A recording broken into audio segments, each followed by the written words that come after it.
Bien-aimés, bonjour. En cette nouvelle journée, je viens vous donner une réponse très importante suite à la vidéo que j'ai faite la semaine dernière. Beaucoup se sont demandé pourquoi et comment se fortifier dans la foi afin d'être vainqueur. Vous voyez, bien-aimés, cette nouvelle vidéo que j'ai faite s'intitule « Le royaume de Dieu » ou encore « Le royaume des cieux » selon les évangiles synoptiques. Chez Matthieu, on dit « royaume des cieux » et chez Luc et Marc, on dit « le royaume de Dieu ». Mais c'est la même chose. Il est intéressant de savoir que nous sommes sur la terre et étant sur la terre, nous sommes obligés de mener des combats. Et ces combats doivent nous amener à rejoindre le royaume de Dieu. Donc je disais, la semaine passée, la vidéo que j'ai postée s'intitule « Fortifie-toi dans la foi et sois vainqueur ». Vous voyez? Vainqueur pourquoi? Vainqueur afin de gagner le royaume de Dieu. Je vous dis ceci, bien-aimés. Vous n'êtes pas sans ignorer que la vie que nous menons ici-bas sur la terre n'est qu'un passage. Et c'est un passage obligé, où tout le monde doit se retrouver devant le trône de gloire du Dieu Tout-Puissant. C'est partant de là que nous serons admis au royaume de Dieu ou pas. Vous voyez?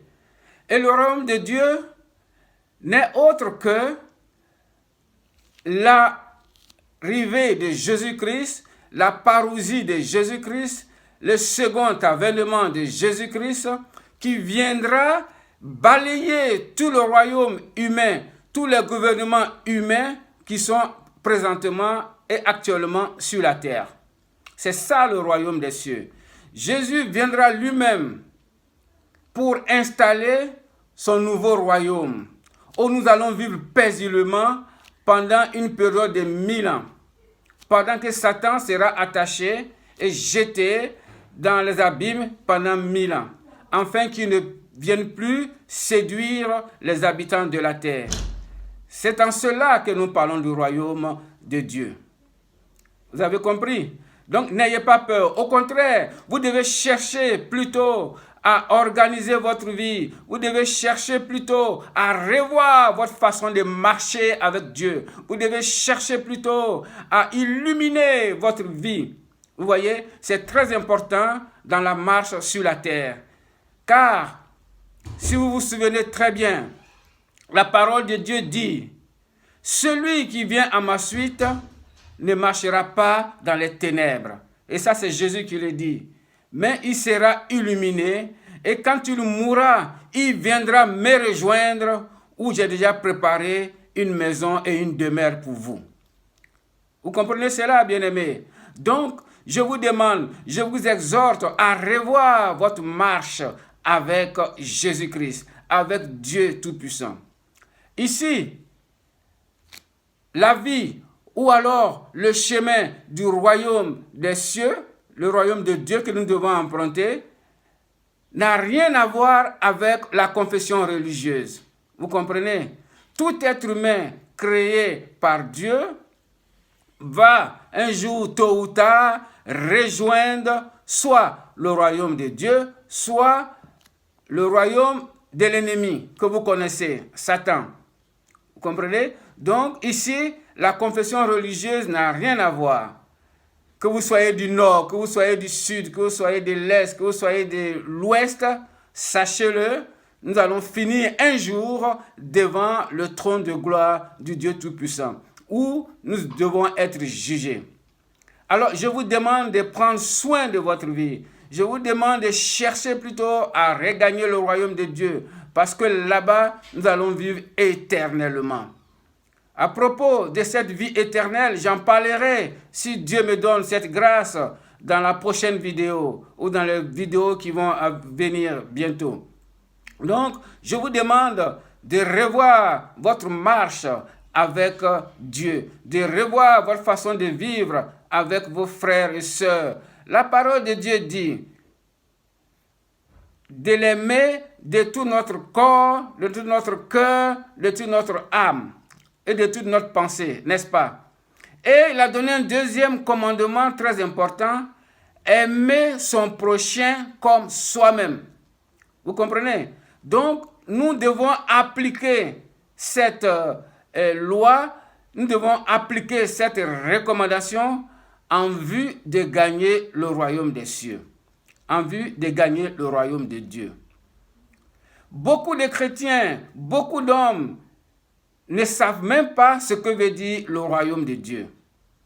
Mais aujourd'hui, nous allons en parler. Nous allons en parler afin de vous édifier, afin de vous laisser le choix de pouvoir revoir votre mode de vie sur la terre.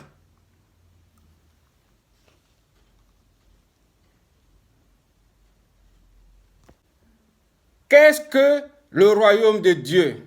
Ou que veut dire le royaume de Dieu? Ça, c'est la première question. Et la deuxième question que je me pose et que j'aimerais que nous comprenions tous, que devons-nous faire pour être acceptés dans le royaume de Dieu?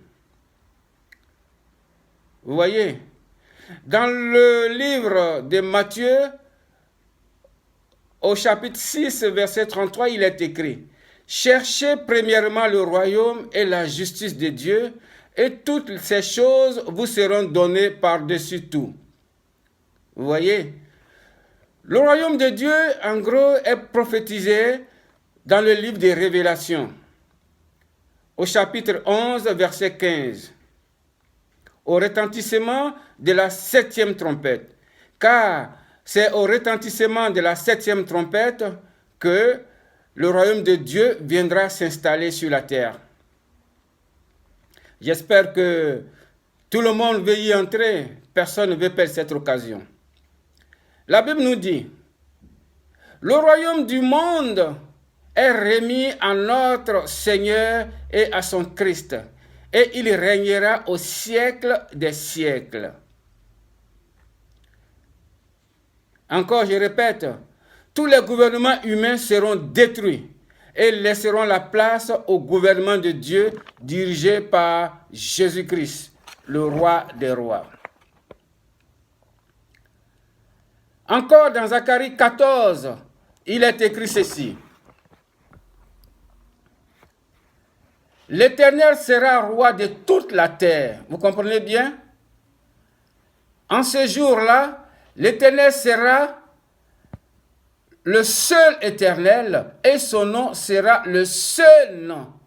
Voilà encore une illustration donnée pour nous indiquer qu'est-ce que veut dire le royaume de Dieu. Mais ce n'est pas tout, parce que nous allons encore trouver une autre illustration dans le livre de Daniel, Daniel 2 au verset 44, qui nous dit ceci. Dans le temps de ces rois, de quel roi? Le gouvernement humain dont j'ai parlé tout à l'heure. Le Dieu des cieux suscitera un royaume qui ne sera jamais, jamais détruit et qui ne passera point sous la domination d'un autre peuple. Amen. Il brisera, Dieu, il brisera et anéantira tous ces royaumes et lui-même subsistera éternellement. Vous comprenez cela? C'est une autre illustration de ce que veut dire le royaume de Dieu. Au royaume de Dieu, que se passera-t-il? À travers ces trois illustrations que nous avons lues tout à l'heure, on comprend que Dieu a désigné Jésus comme le dirigeant de ce royaume. On comprend que la durée du royaume est indéterminée. On comprend que les sujets sont ceux qui font la volonté de Dieu. Et la loi au sein de ce royaume, c'est l'interdiction des mauvais comportements. En gros, il faut se repentir pour pouvoir vivre dans le royaume de Dieu. Après vient la suite que vous allez découvrir. Bien-aimés, je suis là dans le but de vous montrer exactement ce qu'il faut pour gagner le royaume de Dieu. Après, le royaume de Dieu exige une instruction très importante.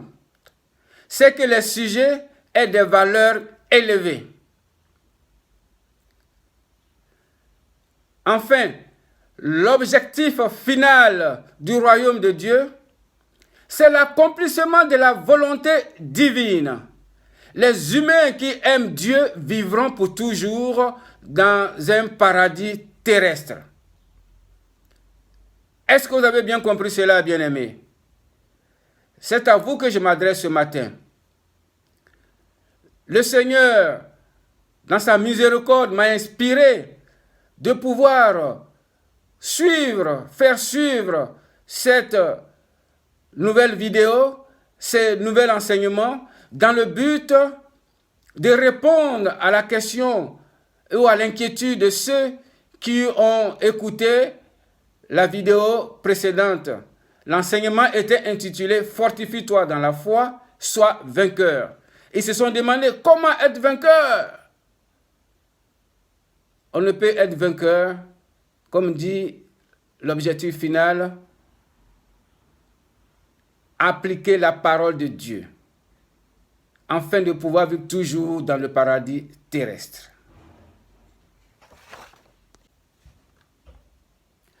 La deuxième question était de savoir que devons-nous faire pour accéder au royaume de Dieu. Pour accéder au royaume de Dieu, nous devons appliquer l'évangile du royaume. Mais, que veut dire l'évangile du royaume? Tous ceux qui ont été envoyés par Dieu ont été envoyés pour prêcher l'évangile du royaume de Dieu. Voici quelques exemples. Dans Matthieu 3, au verset 1 à 2, il est écrit: Jésus parle de Jean-Baptiste. En ce temps-là, paraît Jean-Baptiste, prêchant dans le désert de Juda. Il disait: Repentez-vous, car le royaume de Dieu est proche. Repentez-vous, car le royaume des cieux est proche. Royaume de Dieu, royaume des cieux, c'est la même chose comme je vous le disais. Jésus-Christ lui-même, au commencement de son ministère, a dit, encore dans Matthieu 4, au verset 17, Repentez-vous, car le royaume des cieux est proche. Vous voyez cela? Un passage plus loin dans le livre de Marc 1 au verset 15 nous dit: Repentez-vous et croyez à la bonne nouvelle. Quelle bonne nouvelle, bien-aimés? La bonne nouvelle du royaume de Dieu. Lisons encore dans Matthieu 4 au verset 23. Jésus parcourait toute la Galilée, enseignant dans les synagogues, prêchant la bonne nouvelle du royaume et guérissant toute maladie et toute infirmité parmi le peuple. Vous voyez, Jésus envoya les 12 disciples en mission pour prêcher l'évangile du royaume. Nous pouvons lire cela dans Luc 9 au verset 2. Il les envoya prêcher le royaume de Dieu et guérir les malades. Est-ce que vous comprenez cela? Donc, dire que prêcher l'évangile du royaume, c'est tout simplement de pratiquer l'amour agapé Aimer Dieu de tout son cœur, de toute son âme et de toute ta pensée, comme je l'ai dit auparavant. Et ce n'est pas fini. Dans Matthieu 22, au verset 37 à 38, il a aussi dit, ajouté que tu aimeras ton prochain comme toi-même. Voici donc un récit tiré de l'évangile de Jean qui non seulement va nous aider à comprendre, mais aussi nous aider à changer notre comportement. Je vais vous le lire. Jésus parle à Nicodème de la nouvelle naissance. Dans Jean chapitre 3, versets 1 à 5. Mais il y eut un homme d'entre les pharisiens nommé Nicodème, un chef des Juifs, qui vint la nuit auprès de Jésus et lui dit, « Rabbi, nous savons que tu es un docteur venu de Dieu, car personne ne peut faire ces miracles que tu as faits si Dieu n'est avec lui. » Jésus lui répondit, « en vérité, je te le dis, si un homme n'est né de nouveau, il ne peut voir le royaume de Dieu. » Nicodème lui dit, « Comment un homme peut-il naître quand il est vieux? Peut-il rentrer dans le sein de sa mère et naître? » Jésus lui répondit, « en vérité, je te le dis, si un homme n'est né d'eau et d'esprit, il ne peut entrer dans le royaume de Dieu. » Vous comprenez cela, bien-aimés?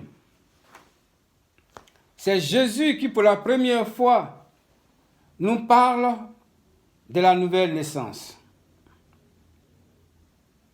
Vous voyez? Parlons maintenant donc du terme « né de nouveau » dont parle Jésus-Christ. Car il ne parle pas de la naissance physique, mais il parle d'une naissance spirituelle.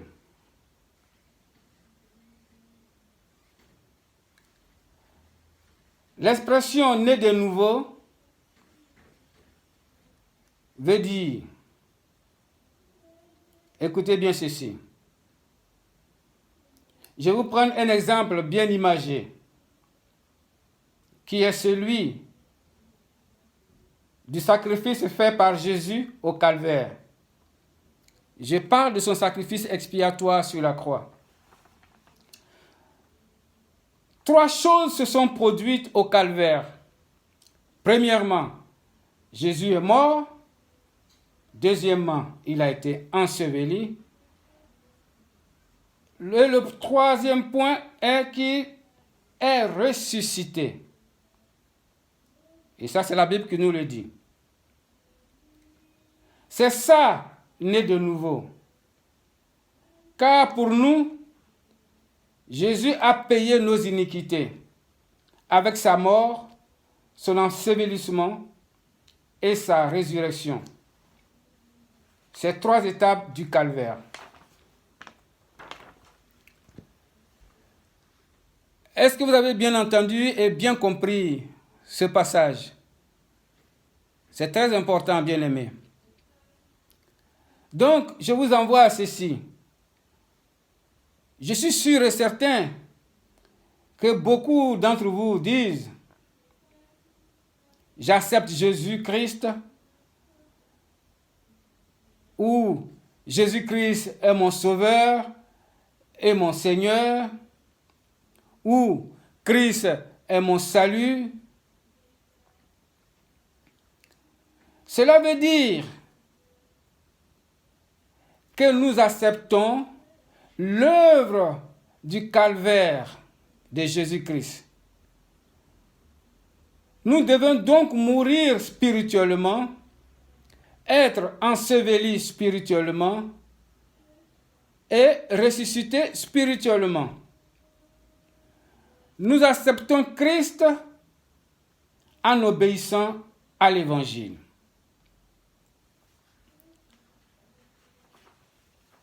Dans le livre du deuxième épître aux Thessaloniciens, Paul nous dit ceci. 2 Thessaloniciens 1 du verset 6 à 8, il est écrit. Car il est de la justice de Dieu de rendre l'affliction à ceux qui vous affligent et de vous donner, à vous qui êtes affligés, écoutez bien, du repos avec nous, lorsque le Seigneur Jésus apparaîtra du ciel avec les anges de sa puissance, au milieu d'une flamme de feu, pour punir ceux qui ne le connaissent pas. Vous comprenez? Et ceux qui n'obéissent pas à l'évangile de notre Seigneur Jésus. Nous devons donc obéir à l'évangile. Nous ne pouvons obéir à l'évangile si nous ne savons pas ce qu'est l'évangile et la grâce que nous obtenons en y obéissant. C'est très important. Un autre passage édifiant est celui-ci. Dans 1 Corinthiens 15, au verset 1 à 4. Paul explique ce qu'est l'évangile. Il est écrit ceci. Je vous rappelle, frères, l'évangile que je vous ai annoncé, que vous avez reçu, dans lequel vous avez persévéré, et par lequel vous êtes sauvés. Si vous le retenez tel que je vous l'ai annoncé, autrement, vous aurez cru en vain. Je vous ai enseigné avant tout, comme je l'avais aussi reçu, que Christ est mort pour nos péchés, selon les Écritures, qu'il a été enseveli et qu'il est ressuscité le troisième jour, selon les Écritures. Vous voyez, bien-aimés,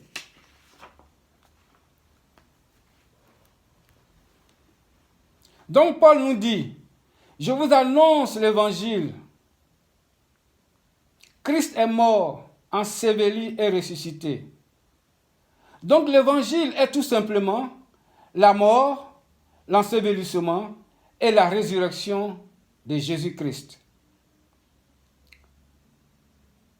Afin d'accepter cette réalité, nous devons obéir à l'évangile, c'est-à-dire à la mort, à l'ensevelissement, à la résurrection. Il faut naître de nouveau. Vous comprenez cela? Et maintenant, comment pouvons-nous accepter cela?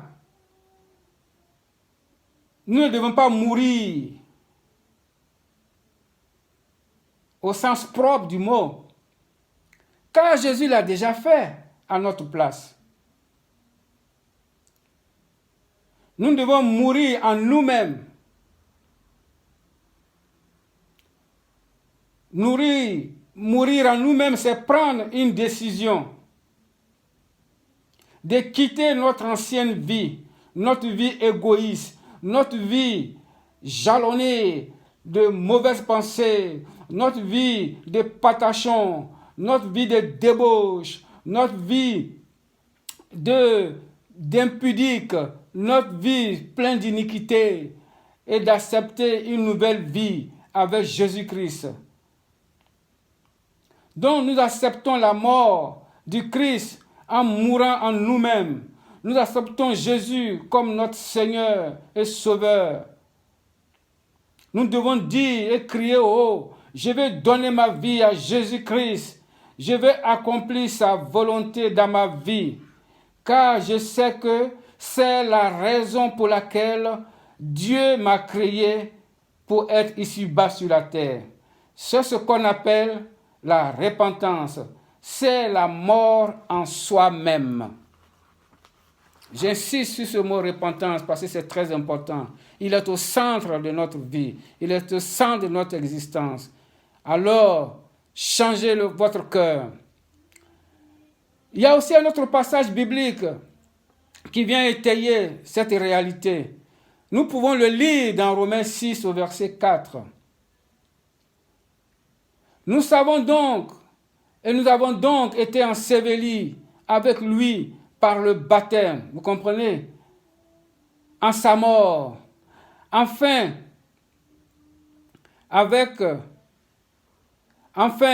que comme Christ est ressuscité des morts par la gloire du Père, de même, nous aussi, nous marchions en nouveauté de vie.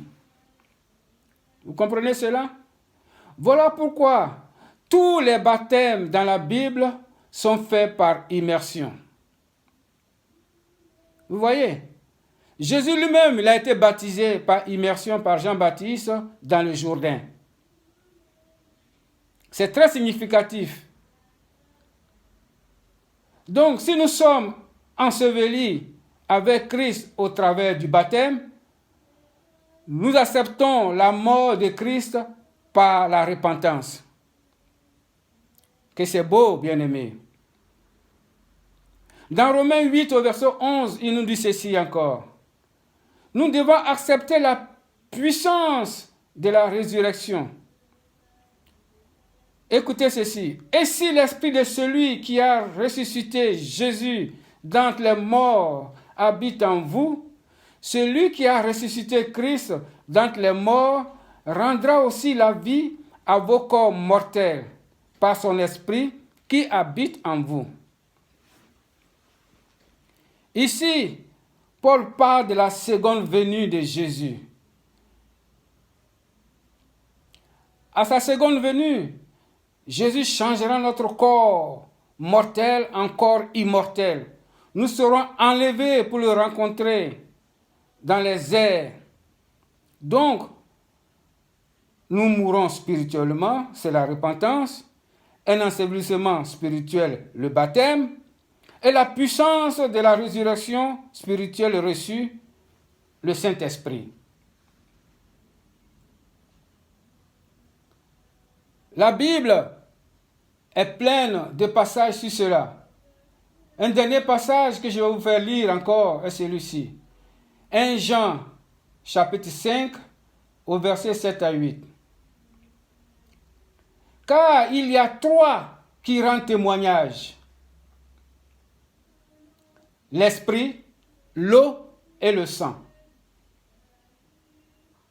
Et les trois sont d'accord. Qu'est-ce que nous entendons par ces trois choses? Le sang couvre nos péchés quand nous nous repentons.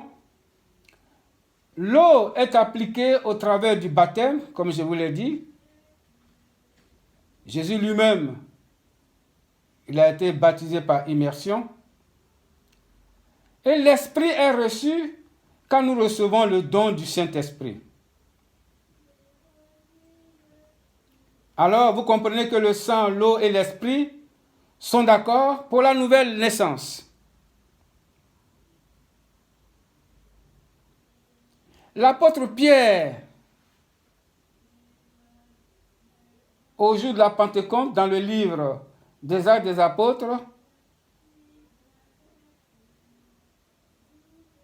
a fait un beau discours qui a obligé les Juifs de se repentir, qui a obligé les Juifs de reconnaître l'erreur qu'ils ont faite vis-à-vis de Jésus en acceptant de l'avoir crucifié. Voici donc le passage, Acte 2, versets 37 à 38. Alors, après avoir entendu ce discours, ils eurent le cœur vivement touché. Et ils dirent à Pierre et aux autres apôtres, « Hommes, frères, que ferons-nous » Pierre leur dit, « Repentez-vous et que chacun de vous soit baptisé au nom de Jésus-Christ pour le pardon de vos péchés, et vous recevrez le don du Saint-Esprit. Pierre a donc simplement prêché l'évangile du royaume des cieux. Il prêchait ici la mort, l'ensevelissement et la résurrection de Jésus-Christ. Il prêchait, comme je vous ai dit, les 3 étapes de la nouvelle naissance. Les 3 étapes que Jésus nous a données au calvaire. Les 3 étapes que Jésus nous a données par son sacrifice expiatoire. Est-ce que vous comprenez cela, bien-aimés?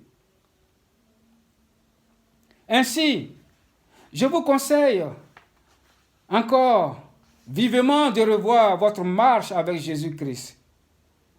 N'essayez pas d'avoir un compromis dans votre vie.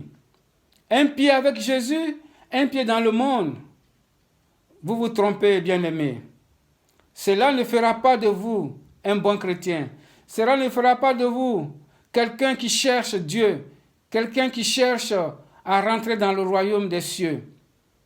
Mais ça fera de vous quelqu'un qui va plutôt chercher le royaume de l'ennemi, Satan, que vous connaissez très bien.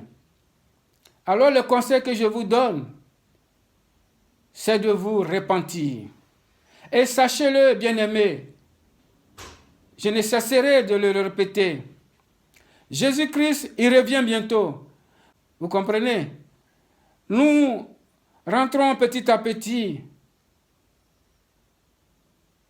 dans le temps de la grande naissance, dans le temps de l'arrivée de Jésus-Christ.